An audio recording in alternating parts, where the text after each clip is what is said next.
Hello good morning दोस्तों। जैसे कि आज हम साइंस का फर्स्ट क्लास पढ़ाने जा रहे हैं।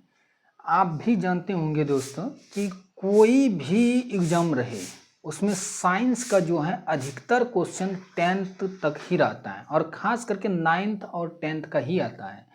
अब की बार पिछला साल जो ग्रुप डी का एग्ज़ाम हुआ था अधिकतर क्वेश्चन 10th से था और ग्रुप डी में जो भी क्वेश्चन आता है साइंस का बहुत बड़ा भूमिका रहता है ग्रुप डी में। तो उसमें जो है 9th 10th इसी दोनों बुक से है साइंस का क्वेश्चन आता है। एक भी क्वेश्चन बाहर नहीं जाता है इससे। और कोई भी एग्जाम अदर एग्जाम कोई भी ले लीजिए उसमें साइंस का अगर क्वेश्चन आता है तो 9th और 10th का ही आएगा, दूसरा का नहीं आता है। सिर्फ हम सबको पढ़ने का नज़रिया होना चाहिए। देखिए हम 15 से यानी 12-15 मिनट का डेली 9th से शुरू कर रहे हैं। साइंस पढ़ाएंगे आपको, आप सब वीडियो देखिएगा। हम एकदम पूरा एनसीईआरटी बेसिस जो है वही पढ़ाएंगे, एनसीईआरटी का ही पढ़ाएंगे, दूसरा कोई बुक से नहीं पढ़ाएंगे साइंस। देखिए आप लोग को पसंद निश्चित रूप से आएगा। देखिए ये लेकिन हम थोड़ा सा लिखे हैं कि स्पेशल ग्रुप डी, अभी एग्ज़ाम 2 महीना बाद ग्रुप डी का वैकेंसी हो सकता है 1-1.5 महीना में 2 महीना में आ जाए।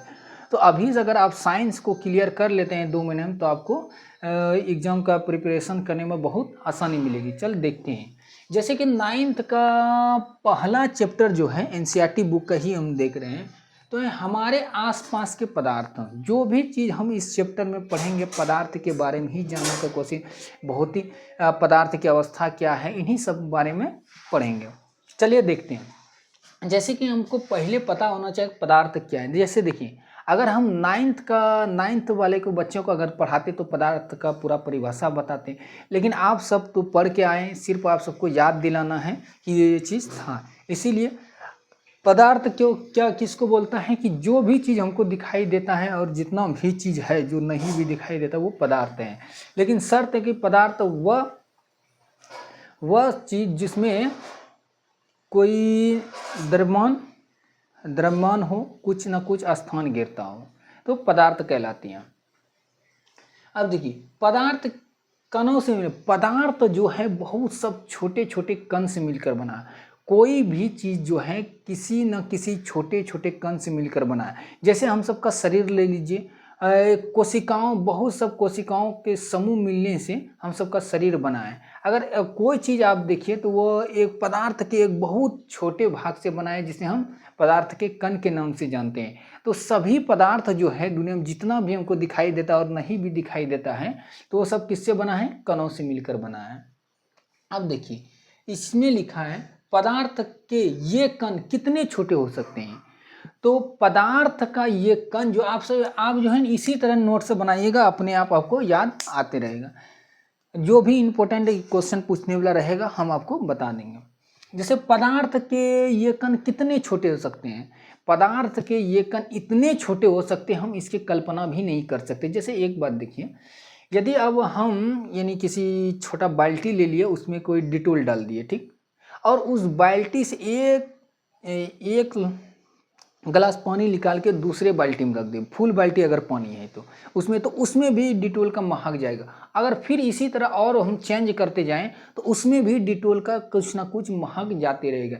तो इसके पदार्थ का देखिए, पदार्थ का कण जो डिटोल का कण छोटा होता जा रहा है। अब कितना छोटा हो सकता है इसके बारे में हम कल्पना भी नहीं कर सकते। तो इसमें आता है पोटेशियम परमैंगनेट। जैसे देखिए जो भी क्वेश्चन वहाँ आता है एनसीईआरटी से, अगर एग्जाम में पूछाता है तो वो कहीं ना कहीं एनसीईआरटी में निश्चित रूप से दिया। तो एनसीईआरटी में दिया था पोटेशियम परमैंगनेट का प्रयोग करके आपको देखना है, यानी बाल्टी में डुबा करके ये कितने छोटे कण। तो हो सकता है एग्जाम में पूछ दे, ये चीज़ ना पूछ के पूछ दे कि पोटेशियम परमैंगनेट का सूत्र क्या होता है। तो पोटेशियम परमैंगनेट का सूत्र क्या होता है? KMnO4। तो ये आपको याद रखना है निश्चित रूप से, ये आपको इम्पोर्टेंट हो गया। अब देखिए पदार्थ के कण के बीच रिक्त स्थान होते हैं। हाँ, जैसे पदार्थ का कोई भी पदार्थ हो उसके जो बीच में होता है कुछ न कुछ स्थान खाली रहता है। आप देखिए ठोस में जो ये स्थान सबसे कम होता है, द्रव में ठोस से थोड़ा अधिक होता है, और गैस में यानी कणों के बीच जो है रिक्त स्थान सबसे अधिक पाया जाता है। जैसे कि अगर हम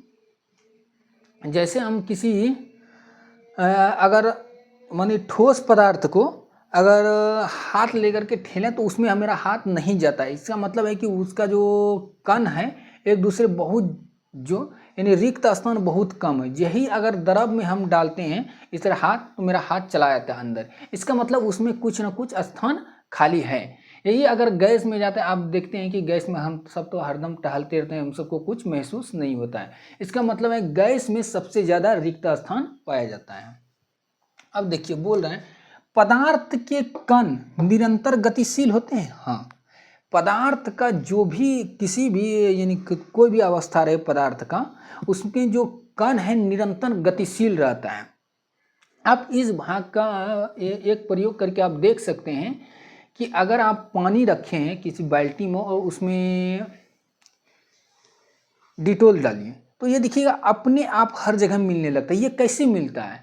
ये पदार्थ का जो एक यानी पदार्थ का जो कण है वो गतिशील रहता है, जिसके कारण वे अपने आप, हम अगर नहीं भी वे हाथ ला करके डोलाते हैं तो उसमें मतलब हिलाते हैं तो उसमें जो है ना फिर भी मिल जाता है। इसका कारण क्या है कि पदार्थ का कण जो है निरंतर गतिशील है।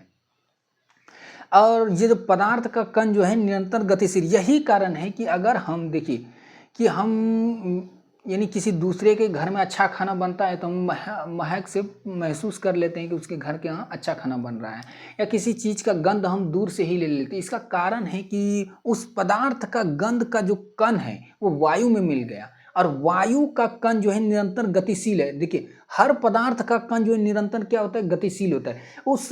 वो कण यानी गंध का कण वायु में मिल गया, और वायु में गतिशील होने के कारण वह हमारे पास आ जाता है और हम किसी भी पदार्थ का गंध महसूस कर लेते हैं। अब देखिए इसमें आता है, यानी देखिए यही कण जो है गतिशील होने के कारण जो है पदार्थ के कणों के बीच गति ऊर्जा पाया जाता है। यानी पदार्थ के कणों के बीच कणों में पदार्थ के कणों में पदार्थ के कणों में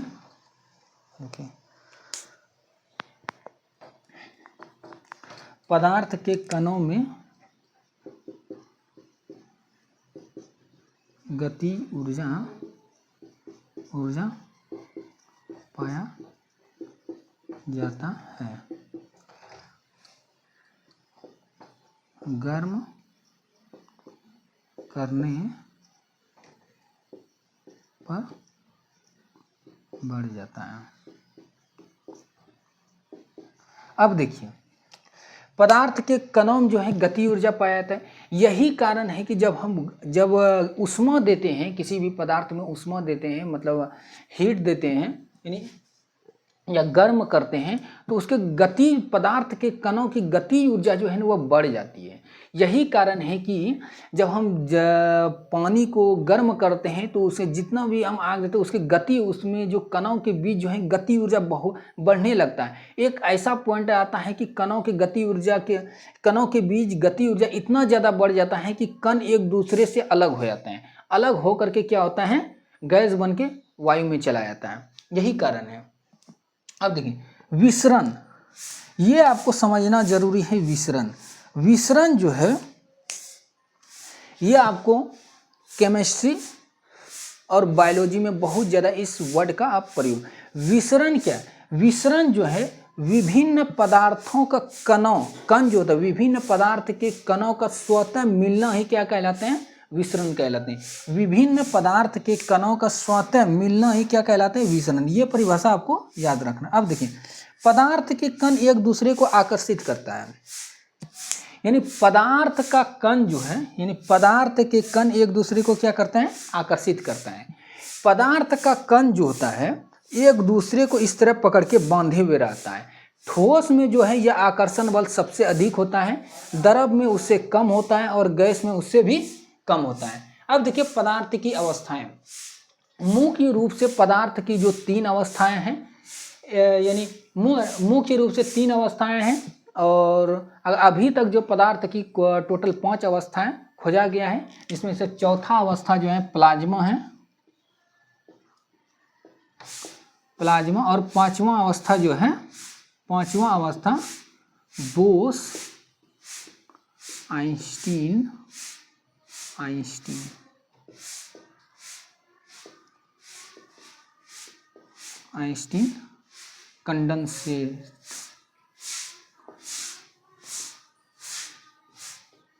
कंडेंसेट, इसको BAC भी लिखा जाता है, बोस आइंस्टीन कंडेंसेट। अब लिख लीजिएगा जो बोल रहे हैं, बोस आइंस्टीन कंडेंसेट। अब देखिए ठोस अवस्था, ठोस तो अवस्था जानते ही आप सब, वह पदार्थ है जिसका आकार तथा आयतन दोनों निश्चित होता है, ठोस पदार्थ कहलाते हैं। आकार एवं आयतन, इसका मतलब है कि अगर उस पदार्थ को अगर दूसरे जगह या किसी बर्तन में रखेंगे, उसका जो भी आकार और आयतन नहीं चेंज होगा। यहाँ देखिए थोड़ा सा, रबर, क्या हम रबर को हम पदार्थ बोल सकते हैं? रबर जो है, इसको तो हम अगर दबाएंगे तो दब जाता है और बढ़ाने पर बढ़ जाता है, तो क्या यह पदार्थ है? ये तो अपने निश्चित आकार में नहीं रह रहा है। अब सोच के देखिए। और ये दूसरा देखिए, चीनी या नमक, चीनी को अगर हम ग्लास में रखते हैं तो वो तो उसका आकार ले लेता है, ये तो द्रव का गुण है। और नमक जो है, नमक को भी जिसमें रखते हैं उसी का आकार ले लेता है। क्या यह भी चीनी और नमक पदार्थ है, यानी ठोस है? क्या स्पंज, स्पंज मतलब रुई जो दबाने पर दब जाता है, क्या स्पंज एक ठोस पदार्थ है? सोचिए थोड़ा इसके बारे में। रबर भी एक ठोस पदार्थ ही है, क्योंकि अगर रबर को हम अगर छोड़ देते हैं, उस पर बल नहीं लगाते, तो वह अपने निश्चित आकार में ही रहता है। दूसरे स्थान पर आता है चीनी और नमक। चीनी और नमक पदार्थ का जो बहुत छोटा टुकड़ा है, लेकिन इसका जो क्रिस्टलीय रूप है, क्रिस्टलीय रूप हरदम, यानी क्रिस्टलीय रूप निश्चित होता है, इसीलिए चीनी और नमक भी एक ठोस पदार्थ। स्पंज जो होता है, उसके बीच में जो बहुत रिक्त स्थान पर है, जिसमें वायु भरा रहता है, जब हम स्पंज को दबाते हैं तो उससे वायु जो है बाहर निकल जाता है, इसीलिए ये दब जाता है। लेकिन ये भी क्या है? एक ठोस पदार्थ ही है। अब देखिए द्रव उसको बोलते हैं जगह आकार अनिश्चित तथा आयतन निश्चित होता है, द्रव कहलाते हैं। द्रव में ठोस, द्रव एवं गैस तीनों का विसरण संभव है। हम विसरण बता दिए हैं कि पदार्थ के कणों का मिलना। द्रव में जो है ठोस का भी मिश्रण हो जाता है और गैस का भी होता है, और द्रव का तो होता ही है। अब देखिए गैस का पहले बताते हैं। द्रव में जो है ऑक्सीजन, कार्बन डाइऑक्साइड गैस घुला हुआ रहता है। मछली जो द्रव यानी पानी में रहता है, वो कहाँ से सांस लेता है? द्रव में जो घुली हुई ऑक्सीजन रहता है, उसी से वह श्वसन क्रिया करते हैं। उसमें ठोस भी मिल जाता है, छोटा छोटा कण नमक भी मिल जाता है। द्रव में जो रिक्त स्थान होता है उसी में घुल जाता है। जैसे चीनी जो है द्रव में घुल जाता है, कहाँ चला जाता है? द्रव में जो है रिक्त स्थान, हम बताए थे कि ठोस से ज़्यादा द्रव में रिक्त स्थान हो, तो उसी जो रिक्त स्थान होता है उसी में जा करके चीनी और नमक का कण मिल जाता है। अब देखिए विसरण की दर जो है सबसे अधिक गैस में होती है, उसके बाद द्रव में, उसके बाद ठोस में होता है। विसरण की दर सबसे ज़्यादा किस में होता है? गैस में होता है। अब देखिए गैसीय होता है, इसमें संपीड़ितता सबसे अधिक होता है। मतलब गैस को जो है ना, यानी बहुत अधिक गैस को दबा करके एक छोटे से जगह यानी छोटे से बर्तन में हम रख सकते हैं। बाकी बात हम ठोस और द्रव को उतना हम संपीड़ित नहीं कर सकते हैं। यही कारण है कि जैसे LPG गैस जो कि हम सब घर में यूज करते हैं, यानी खाना बनाने के लिए, उसको संपीड़ित बहुत ज़्यादा किया गया है। ये वो गैस को अगर छोड़ दिया जाए तो पूरा घर भर जाएगा वो गैस से। उसी गैस को वो जो संपीड़ित किया जाता है, यानी उसको जो यानी दाब के बहुत अधिक गैस को दाब के जो छोटा बर्तन में उसको बंद जो किया जाता है, उसी को संपीड़ितता कहा जाता है। तो गैस में संपीड़ितता सबसे अधिक होता है। यही कारण है CNG, LPG और CNG गैस का हम सिलेंडर में भर जाए। ऑक्सीजन सिलेंडर भी होता है जो बहुत छोटा होता है, लेकिन उसमें बहुत सब गैस भरा हुआ रहता है। खाने की गंध जो हमको बहुत दूर से ही, यानी गर्म खाने की गंध जो होता है, आता है क्वेश्चन, गर्म खाने की गंध जो बहुत दूर रहते हुए ही हमको महसूस हो जाता है, जबकि दूर में रहने का, यानी ठंडा होने पर नहीं होता। गर्म जब होता है तो हम बता दिए उसके कण जो है गतिशील हो जाता है, गतिशील होने के कारण जो है वायु में मिल जाता है और वायु का कण गतिशील होता है और हमारे नाक में आ जाता है और वह दूर से ही गंदा होने लगता है। गैसों की कणों की गति ऊर्जा बहुत अधिक होती है, सही बात है, ये तो हम बताए दिए हैं कि गैसों की कणों की ऊर्जा जो है, गैसों की कणों की ऊर्जा जो है यानी अधिक होता है किसके तुलना में, यानी सभी ठोस द्रव या गैस रहे उसमें जो है गैसों की गति ऊर्जा सबसे अधिक होती है। इसमें रिक्त स्थान सभी से अधिक होता है। गैस में जो है बता दिए कि रिक्त स्थान जो है सबसे अधिक होता है। ठोस और द्रव की अपेक्षा गैस में जो है रिक्त स्थान अधिक पाया जाता है। चलिए आज इतना साइंस के लिए काफ़ी है, अब हम मिलते हैं नेक्स्ट क्लास में। अगर पसंद आया होगा तो लाइक भी कर दीजिएगा और कमेंट बॉक्स में अपना प्यारा सा कमेंट निश्चित रूप से दीजिएगा। ठीक है, मिलते हैं अगला क्लास में।